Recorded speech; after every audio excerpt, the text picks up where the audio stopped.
বাইরে প্রচুর বৃষ্টি হচ্ছে। সম্পূর্ণ গ্রাম জুড়ে মানুষ ঘরবন্দি। রতন মিয়া প্রকৃতির বাধার জন্য ঘর থেকে বেরোতে পারছে না গত 3 দিন। সে শুয়ে শুয়ে ঘুমোচ্ছিল। এমন সময় হঠাৎ টুপটুপ করে পানি পড়তে লাগলো তার চোখে। চোখ খুলে সে দেখতে পেল তার পুরনো বাড়িটার চালের আরেকটি ফুটো দিয়ে পানি পড়তে আরম্ভ করেছে। রতন উঠে গিয়ে ডাকতে লাগলো তার স্ত্রীকে। রোজিনার মা, ও রোজিনার মা, শুনছান? ঘরের এইখানটায় এত পানি পড়তেছে, পাতিল লইয়া আনো জলদি, খাট ভিজে একাকার। রোজিনার মা রেগে মেগে তার কাছে এলো, একটা হাড়ি বিছানায় রেখে বলল, যাও, এবার বিছানায় শোয়ার কপাল গেল আমার। মা গো মা, কি কপাল লইয়া জন্মেছি আমি, আর ভালো লাগে না। আরে চিন্তা কইরো না, বৃষ্টি থামলে আমি সালটা ঠিক কইরা দিব। তুমি তো সবই করবা, কিন্তু এই দিন দেখতে দেখতে আমি কানা হইয়া যাব। এত রাগ লইয়া কথা কইতেছো কেন? কি হয়েছে? পেটে ভাত না পড়লে মুখের থেইকা কি মধুর কথা বাইর হইব? ঘরে এক ফোঁটা চাল ডাল বইলা কিছু নাই, ক্ষুদায় যেন রুহু বাহির হইয়া যাইতেছে। রাগ করুম না তো কি করুম? 3 দিন ধইরা নৌকা লইয়া নদীতে যাইতে পারি নাই, ভাত আইব কেমনে? এইসব কি পেট বুঝে? মাইয়া আমার মাছ ছাড়া ভাত খাইতে চায় না। অহন তো ভাতও নাই, খালি পেটে ঘুম পাইরা দিছি। বৃষ্টিরও কোনো কমাকমি নাই। এমনে কইরা আর কিছুদিন গেলে তো আমা ঘরে না খাইয়া মরতে হইব। একটা ব্যবস্থা আমি কইরা নিব রোজিনার মা, তুমি চিন্তা কইরো না। ঘরে কি মুড়ি চিড়া কিছু নাই? মলি ভাবের থেইকা ধার কইরা একটু মুড়ি আনছিলাম গতকাল, সেগুলো তো শেষ। ঘরে এখন ডিশও নাই। এমন সময় ঘুম থেকে উঠে চোখ মুছতে মুছতে এগিয়ে এলো রোজিনা।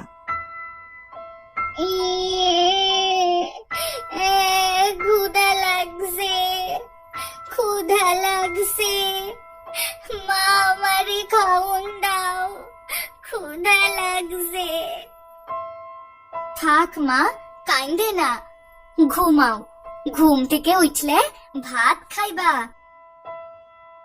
না মা, এখনই খামু, আমার অনেক ক্ষুধা লাগছে। কোথা থেকে তোরে ভাত দিমু রে মা? ঘরে যে একটা চালও নাই। বাইরে তখনও ঝিরঝির বৃষ্টি। রতন বাইরের দিকে কিছুক্ষণ তাকিয়ে থেকে মেয়ের কাছে এসে বলল, রোজিনা মা আমার, আর কান্দে না মা। বাবজান, তোমার লাগা মজার মজার খাওয়া নিয়ে আসুন, ঠিক আছে? কখন বাবজান? বাবজান, এখনই যাবো। তোমার মা আর তুমি ততক্ষণ একটু অপেক্ষা করো, বুঝছো? কি করতেছো? এই অন্ধকারে তুমি কই যাইবা? বৃষ্টির অপেক্ষায় আর থাকা যাইব না গো। 2 দিন ধইরা তুমি আমি কিছু খাই নাই। আজকে আমার পুরী লাহান মায়া দায় উপাস। এখন আর ঘরে বইসা থাকতে পারতেছি না। দেখি দেখি বাইরে যাইয়া কোনো যাত্রী পাই কিনা। রতন তার নৌকা নিয়ে বসে আছে বৃষ্টির মাঝে। কোনোভাবে যদি কয়েকটা মাছ পাওয়া যায় সে আশায় সে বৃষ্টিতে ভিজছে।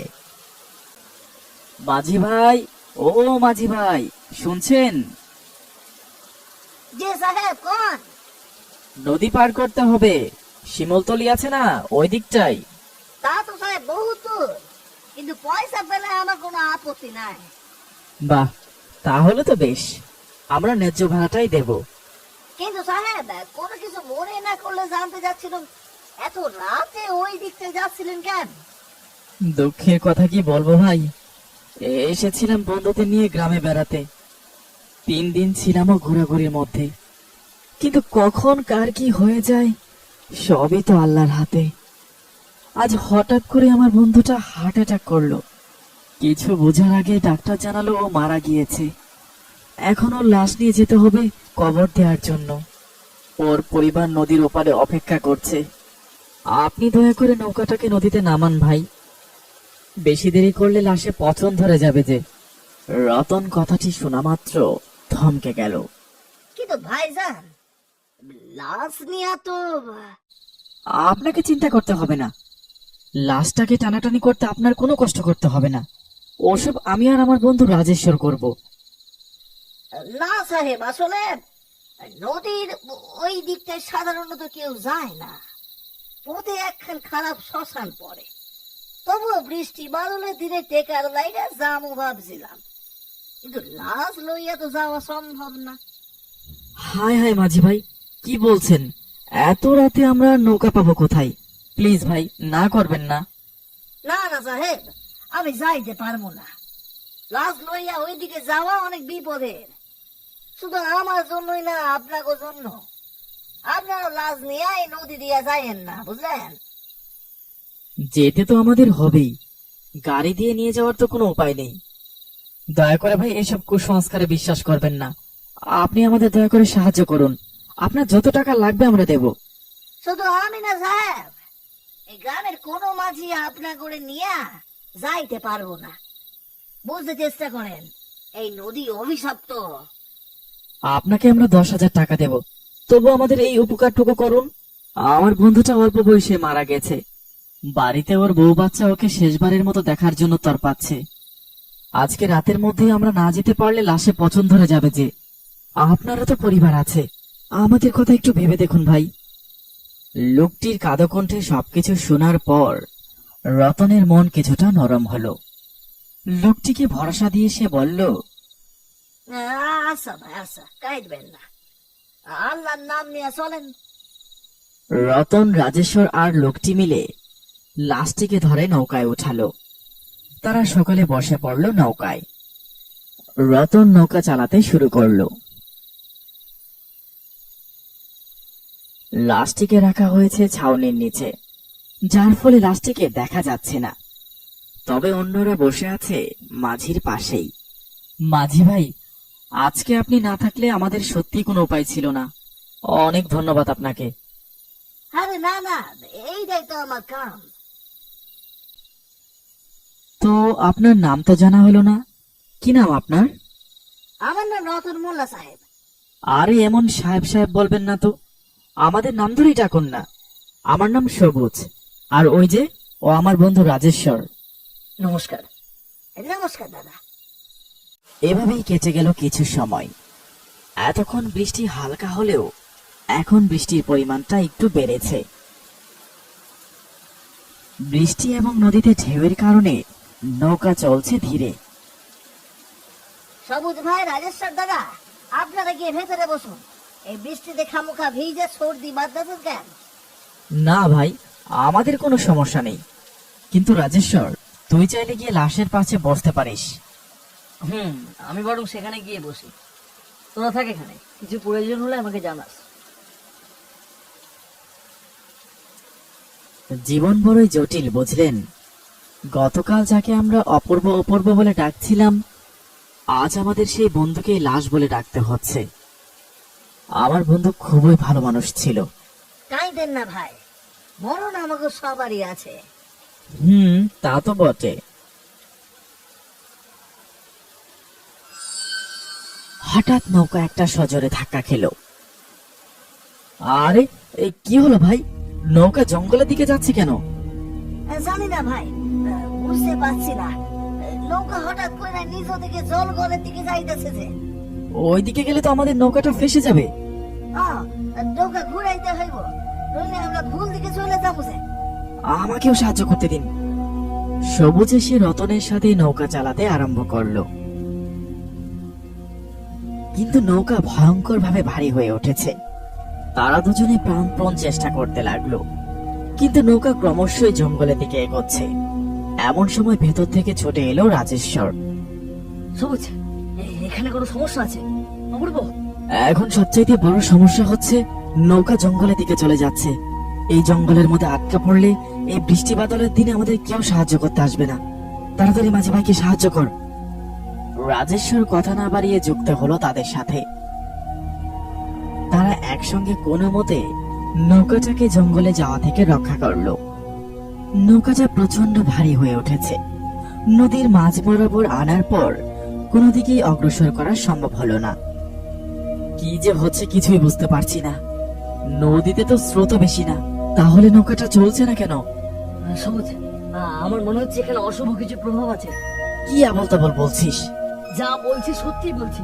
ভিতরে অপূর্বর কাছে যাওয়ার পর থেকে আমি অদ্ভুত অদ্ভুত আওয়াজ পাচ্ছি। কি শুনেছিস?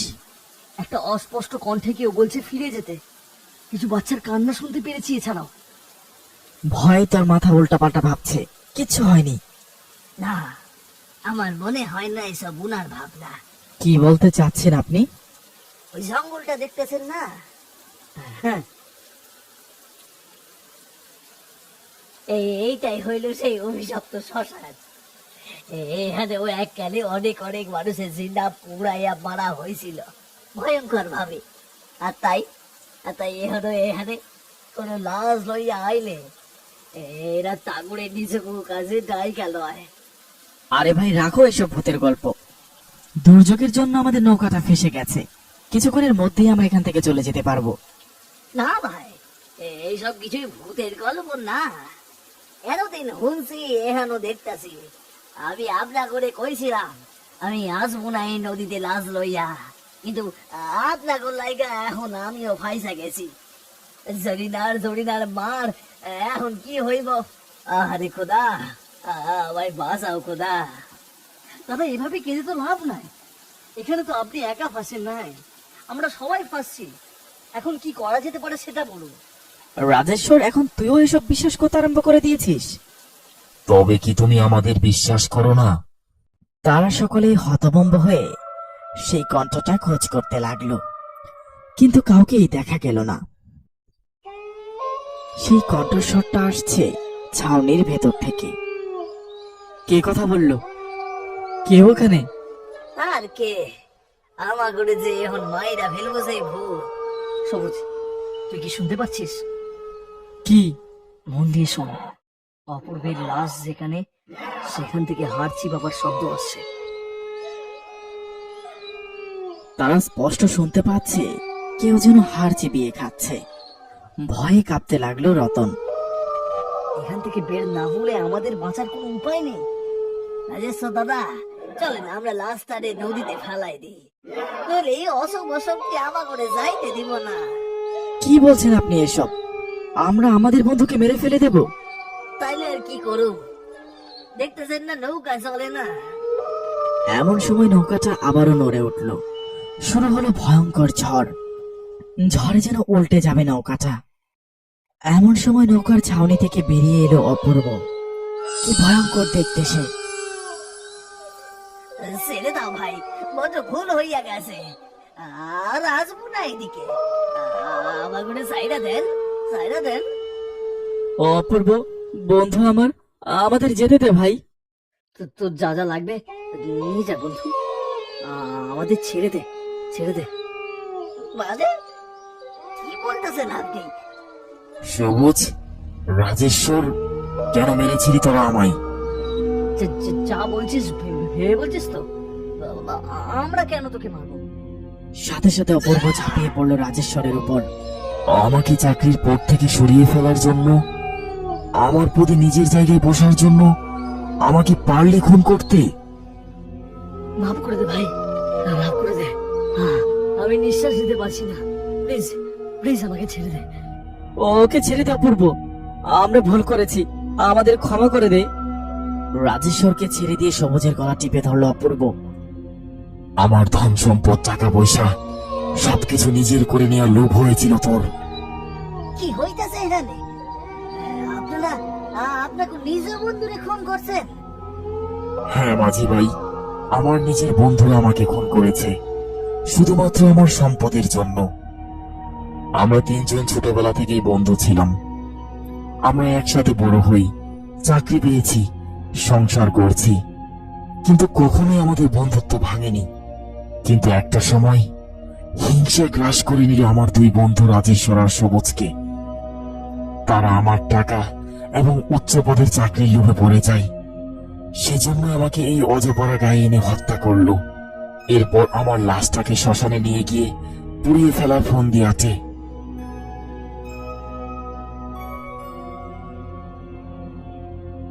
চোখ খুলতে রতন দেখতে পেল সে নৌকার এক কিনারায় পড়ে আছে। নৌকাটি এখনো তাদের গন্তব্যের জায়গায়। শ্মশানের পথ অনেক আগেই পার হয়ে গেছে। রতন ছুটে গেল নৌকার পাশে। সবুজ, রাজেশ্বর কেউ নেই সেখানে, কিন্তু পড়ে আছে অপূর্বের মৃতদেহ। রতন দেখতে পেল মৃতদেহটির পাশে পড়ে আছে একটি ব্যাগ। ব্যাগ খুলতে রতন একটি কণ্ঠ শুনতে পেল। দরিদ্রতার জন্য যে নিজের জীবনকেও ঝুঁকিতে রাখতে দ্বিধাবোধ করে না, তার চেয়ে বেশি এই টাকার প্রয়োজন আর কারো নেই। আমার এই ধন সম্পদ আমি আপনাকে দিয়ে যেতে চাই, কিন্তু আপনার কাছে আমার একটা অনুরোধ রইল। আমার মৃতদেহটা আপনি আমার পরিবারের কাছে পৌঁছে দেবেন, যেন আমার পরিবার শেষবারের মতো আমাকে দেখতে পারে। ভালো থাকবেন, নিজের পরিবারকে নিয়ে ভালোভাবে বাঁচুন। টাকাগুলো কাঁধে নিয়ে সে লোকটি লাশটিকে তার পরিবারের কাছে পৌঁছে দিল। পরদিন সকালে বড় মাছ সবজি নিয়ে রওনা দিল পরিবারের কাছে।